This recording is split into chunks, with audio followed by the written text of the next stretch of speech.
In today's episode, the Opel Manta range.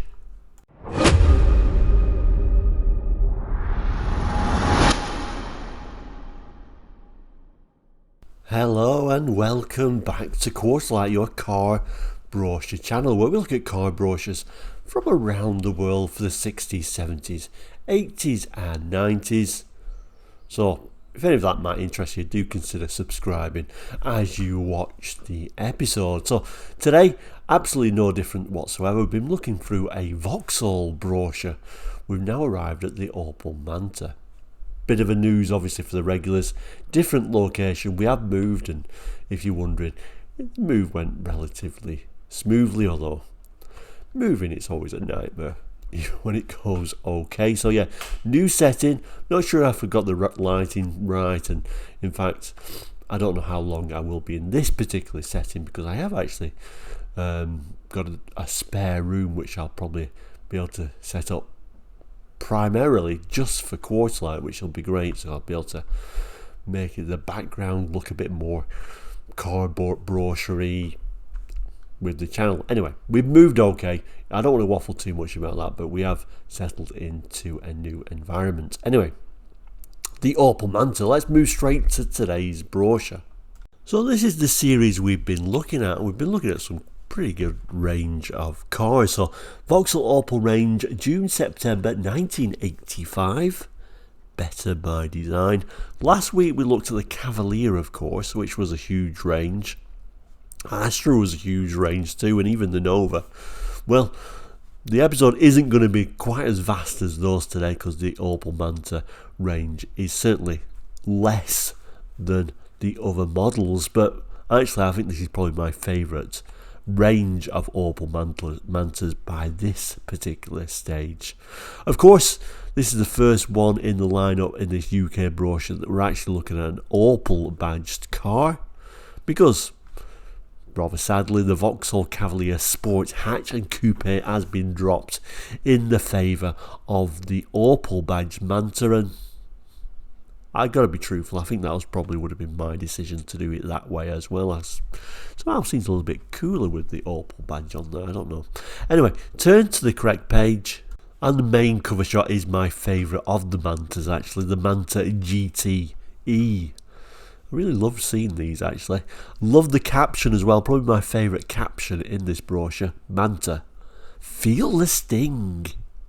Yes indeed, what a great caption that is for it. So yes, it's showing a Manta GTE, and of course we're going to start with the Manta GTE because this particular brochure has decided to show the top of the range model first, and then move down the range, or move to probably the car you'll end up buying, but certainly they tempt you with the top model first. So we'll move to the top model. In fact, before we get to the top model, it actually got a page of waffle. We don't have time to go through the entire waffle, but I thought I would at least show you this rather interesting picture of a Manta. It says the Manta draws heavily on experiences gained with the successful Manta 400 rally cars for its vivid performance and taut handling. What a great image that is. Anyway, let's go to the model proper, like I say. The Manta GTE. I'm not sure I've really set up the lighting. I don't know if the lighting is going to be good enough in this particular room, but anyway, we'll have to do what we can do, and we'll certainly zoom in on the images in a moment. So the Manta GTE came in two models actually, which we sometimes forget. The 2-litre injection 2-door coupe and the 3-door hatch. I guess following on from that Vauxhall Cavalier Sport Hatch and Coupe, so two different models. A nice package overall though, and like I said, I did like the Manta GTE, although I guess the design was quite an aging design by this stage. So in some ways, a bit like the Ford Capri, it stopped really fitting in the range because the idea and the model it was designed upon was quite aging really. But anyway, we'll read the text certainly. There's a few little quotes like they have been in the brochure, with little quotes from what car, etc. But I must admit, I had a Capri, I never had a Manta. And I always wanted a Manta GTE. Never could quite get one, unfortunately. But anyway, read the text, we'll come back to these lovely images. So it begins by telling us low sleek lines, 2-litre fuel injected engine, upgraded suspension, special alloy wheels and 195/60 HR ultra low profile radials. Sport style interior with Recaro front seats, all combined to make the Manta GTE one of the most desirable high performance cars in its price class. Motor's road test conclusion was, with sharp styling, strong performance, a flick switch gear change, taut handling and fine comfort at the wheel, the Manta GTE is everything a sports coupe ought to be. What car said? A tried and trusted muscle car with style and dash. Body coloured bumpers, aerodynamic sill extensions and spoilers immediately identified the GTE's Manta pedigree, and in the cockpit, Manta drivers will appreciate the clear instrument graphics and the powerful Philips AC441 mono radio stereo cassette player. With 110 PS under the bonnet, progress through the gears of the super slick 5-speed gearbox is ultra rapid, with a 0 to 60 burst in just 8.5 seconds. Not bad for the time. I don't know how that matched to a 2-litre Capri. Looks like those figures are from Motor. The latest Bosch LE Jetronic fuel injection system and electronic ignition add to the smoothness of the power delivery and help drivers some super surprising economy figures. The overdrive top gear also allows relaxing cruising. At 70 miles per hour the engine is turning over at less than 2,900 RPM. The sharp handling of the GTE owes much to the rally-bred Manta 400. The upgraded suspension incorporates gas pressure shock absorbers and rack and pinion steering add to the taut feel. Then it moves on to tell us about the standard features. So Recaro front seats with head restraints, 3-spoke sport steering wheel, full sports instrumentation including rev counter, voltmeter and oil pressure gauge, AC441 mono radio stereo cassette player with 3 speakers, laminated windscreen with graduated tint shade band, bronze tinted glass all round, 5-speed gearbox, alloy road wheels with ultra low profile tyres, upgraded suspension, headlamp wash wipe, intermittent tailgate wash wipe on the hatch, opening rear quarter windows. And then it goes on to tell us in the main illustration that we're going to look at in a minute, the Manta GTE Coupe is in polar white. Rear seat belts are optional extras. GTE hatch is shown in the incidental illustration. Okay, we'll see that one as well. GTEs in polar white and white gold are fitted with wheels in body colour for added distinction. So that was always a nice thing with Vauxhall Opel at this time. So if you pick the right colour, you got some nice little features, which is probably why you did see a lot of them in white.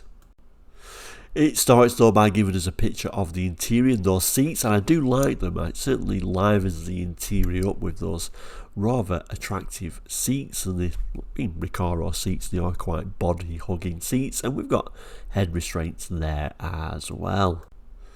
But there we go, we've our main image, and so it does fall heavily on the crease, but you can certainly see proudly showing those headlamp wipers and those white alloys, which certainly matches well with the car. And it looks very 80s, doesn't it, being all white like this with the white painted bumpers as well. And of course this is a saloon model, and then if we go up it also shows us the hatch, although as you can see very poorly placed in this brochure, because it looks exactly the same in the brochures you're seeing now. Weird, but at least it does show us that rear design for the hatch. And the lettering on the back there, Manta GTE. I always thought even though they body coloured the bumpers, they did look quite old fashioned, didn't they, with this type of older style bumper. I think that did age them quite a bit. But looking at the interior, nothing really extraordinary. It's a bit of a sea of grey, but an interesting steering wheel design, and of course, being the GTE, we get all the instrumentation there, as you can see. So moving down the range, I meant you was looking at a Manta Berlinetta, and to be honest with you, I did see a lot of Manta Berlinettas, which probably meant they were very keenly priced compared to the GTE, and you got all the same great looks really. This particular example, of course, is in red. You can see the different wheel colours for the Berlinetta, but again, you can have it in the same sort of choice: a 2-door coupe or a 3-door hatch. Of course, the main difference was the engine. You was going down to a 1.8S if you went for the Berlinetta, so certainly performance was down, but you still got the same looks. I guess the same sort of idea as a Capri really. You get very tiny engine Capris and they still look like they were sporty. We'll read the text though, and we'll have a look at some of the images. In fact, we'll look at all of these images. What am I talking about? So it begins by telling us the Berlinetta embodies all the Manta's road-going panache, plus its own distinctive features. Both coupe and hatchback have spoilers matched to body colour, front bumper integral with the deep spoiler and sports 6J alloy wheels shod with wide section low profile tyres. For all its sporty looks, the Manta Coupe is still a highly practical car. It shows in its wide opening doors for easy entry and exit, and the wide deep boot which securely swallows 13.4 cubic foot of luggage. Sports car styling, taut handling and performance combined with the versatility of an estate car. That's the Manta 3-door hatch. This Manta offers up to 23.7 cubic foot of fully usable load space with rear seat folded and 4-seat comfort with it raised. The big, deep tailgate glass affords superb rear vision, and opening up the tailgate is light work thanks to gas-assisted struts. This action also raises the hinged rear parcel shelf, which can be quickly unhooked when you need to use the full load space. Both coupe and hatch have seats trimmed in luxurious Lion velour, and ahead of the 3 sports steering wheel, there's a full bank of instruments in a clear graphic style. The Philips AC441 radio stereo cassette player is another feature of the well laid out fascia. On the road, the Manta Berlinetta shows its refinement in a quietly effortless performance, and its rally bred handling in the way it rides and corners when pushed to the limit. Unequal length wishbones and carefully tuned coil springs are complemented by a front anti-roll bar. At the rear, a live axle and coil springs are securely located by 4 trailing arms and a panhard rod, plus an anti-roll bar to maintain a flat cornering stance. It's a setup that has gained an enviable reputation for the Manta as a superb handling car. Chassis refinements include a hydro mount incorporated in the engine mounting system to improve overall smoothness, plus a finely tuned shock absorbers front and rear. So it then includes the standard features for the Berlinetta, and actually it's still quite nicely appointed actually. Firstly, with those nice velour trim. Yes, the AC441 mono radio stereo cassette player with 3 speakers. Full instrumentation including rev counter, oil pressure gauge and voltmeter. Sport steering wheel, dual tone horn, laminated windscreen with graduated tint shade band, bronze tinted glass all round, 5-speed overdrive gearbox, alloy road wheels, which I certainly think is a nice touch, still thrown on the alloy road wheels in the model down, isn't it? Headlamps on warning buzzer, headlamp wash wipe, intermittent tailgate wash wipe for the hatch, and body side protection mouldings. So the model that we're looking at here is the Manta Berlinetta Coupe in carmine red. Rear seat belts are an extra cost option. Tailgate wash wipe illustrated is standard on hatchback models. So straight away we notice the interior obviously isn't that sort of like welcoming Recaro seats, and I do like the pattern on those, but even so, velour seat trim is going to feel quite nice when you get in there. We can see it was rather proudly badged Berlinetta. We can see how that script looks. The standard rear wash wipe for the hatch. The rather nice standard alloy wheels. Again, unfortunately, it's falling heavily on the crease when we look at the main image. But at least it gives you an overall idea how it looks in this particular colour. Obviously this is the Manta with the boot there. Which did you prefer, the hatch or the boot?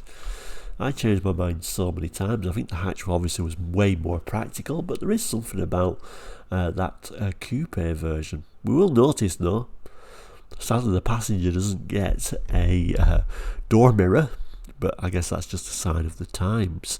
Moving down the range was really a model I do not remember at all. The Manta GT, the base model Manta. I don't remember it.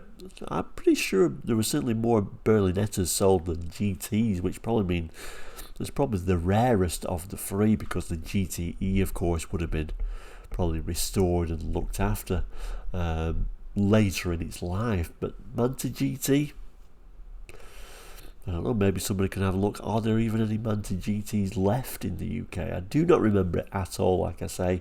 Same engine though, 1.8S. Only coming in a 3-door hatch though, so certainly if you saw the coupe, you knew immediately it wasn't a base model. Anyway, let's look at the text, we'll come back to the images. It starts by telling us to cast your eye over the GT's extensive features. It's hard to believe that the GT hatch is the price leader of the Manta range and one of the best buys in its class. Front and rear spoilers, bronze tinted glass, front screen shade band, body side protected mouldings, these are just a few of the features that dispel the lead price image at a glance. The performance dispels it with punch, 108.7 mph max with the 1.8S low-end torque power unit, demonstrating some hefty thrust across a wide rev range, or rev band I should say. And each gear ratio of the sporty 5-speed overdrive gearbox has been carefully matched to this engine's torque characteristics. The intermediate ratios provide the right cog for every driving situation, with fifth giving fast economical cruising. So nice to see it's got the 5-speed box on the base model. It then goes on to tell us add precise rack and pinion steering and a suspension designed for exploiting the Manta's tremendous handling and road holding, and this GT looks even more competitive. In size, there's nothing basic about this sports car. Luxurious Leon velour cloth trim and cloth trim door panels complete. So I think that's quite surprising, isn't it? That it's still got the velour seat trim on the base model. With continental style front armrests bring an exclusive air. So does the colour keyed carpeting.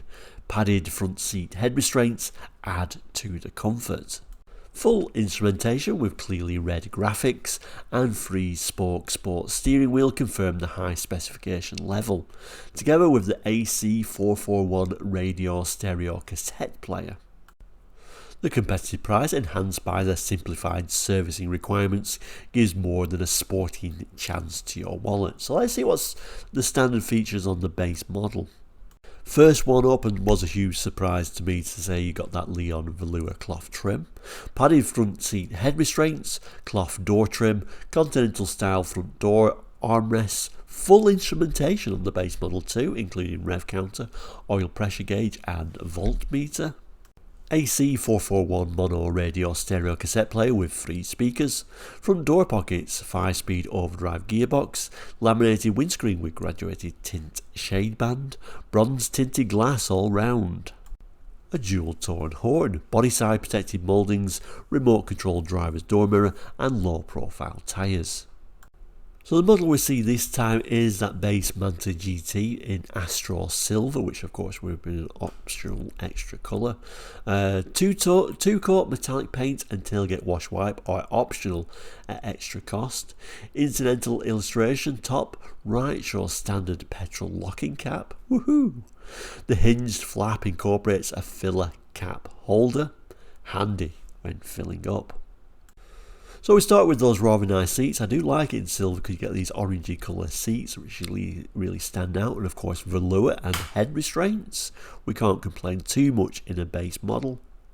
This particular one has been optioned up to have the rear wash wipe, which would not have been standard.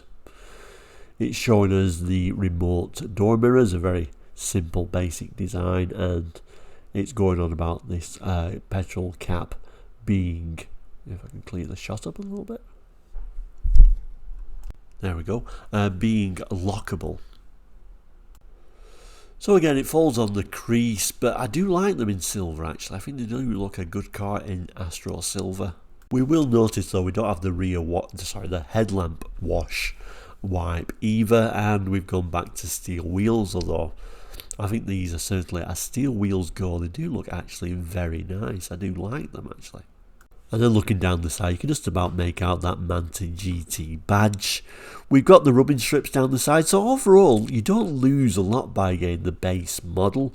So why didn't it sell that well? Well, I'm going to assume the Berlinetta, because it doesn't lose enough features of the base model. I'm sure the Berlinetta was not much more to go for, so why bother throwing optional extras on the base model like tailgate wash wipe when you can just move to the next model up, would be my guess. And then you gain your alloy wheels, you gain your headlamp wash wipe of course, so it probably was worth moving up. But at a push, it's probably one of the better base model cars I've seen.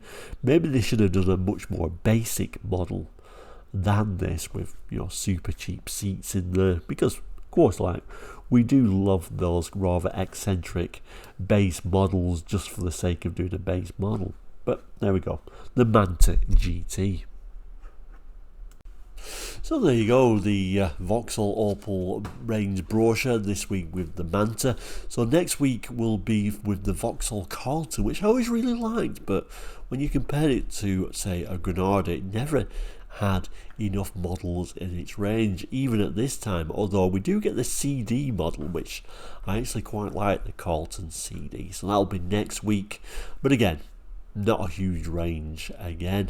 But thank you so much for watching today. Certainly share me your memories of the Manta at this time, always very interesting to read. But we'll end, as we always do, by saying please do consider subscribing. It is all completely free and will never be charged to be a subscriber. Keeps you in touch with the channel. We'll end by saying I'm going to do a little box over here somewhere, which will be for all the models we've done so far in the range, if you've missed any episode, and eventually all the models in this particular brochure will be appearing in one place, and then YouTube usually sticks as a random brochure review video up there. But plenty of videos for you to watch if you've got a bit of time. Look at the back catalogue, there's over 600 videos there now, which is crazy. We're only a very tiny YouTube channel really, because it's a very niche subject, but thank you so much for all those regulars out there, really is appreciated. Anyway, please do like this video, and we'll see you again very soon. Please do take care, all the best, and goodbye.